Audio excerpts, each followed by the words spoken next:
ஆனந்தசார்லு 19ஆம் நூற்றாண்டின் பிற்பகுதியிலும் 20ஆம் நூற்றாண்டின் முற்பகுதியிலும் ஒரு முக்கிய இந்திய தேசியவாதி மற்றும் சமூக சீர்திருத்தவாதி ஆவார். 1843 இல் பிறந்த அவர் ஆரம்பகால இந்திய தேசிய காங்கிரஸ் (INC) இயக்கத்தில் குறிப்பிடத்தக்க பங்கைக் கொண்டிருந்தார். சுயராஜ்யத்திற்காக வாதிடுவதில் ஒரு முக்கிய நபரான அவர், இந்தியர்களிடையே கல்வி மற்றும் அரசியல் விழிப்புணர்வின் முக்கியத்துவத்தை வலியுறுத்தினார்.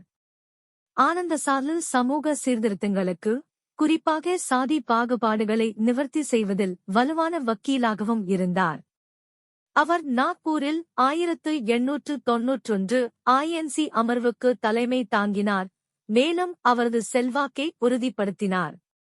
அவரது தலைமையும் பங்களிப்புகளும் இந்தியாவின் சுதந்திரப் போராட்டத்தில் எதிர்கால சந்ததியினருக்கான அடித்தளத்தை அமைத்தன. ஆனந்தசார்லு 1908 காலமானார், இந்திய தேசியவாத நோக்கத்திற்காக அர்ப்பணிப்பு மரபை விட்டுச் சென்றார்.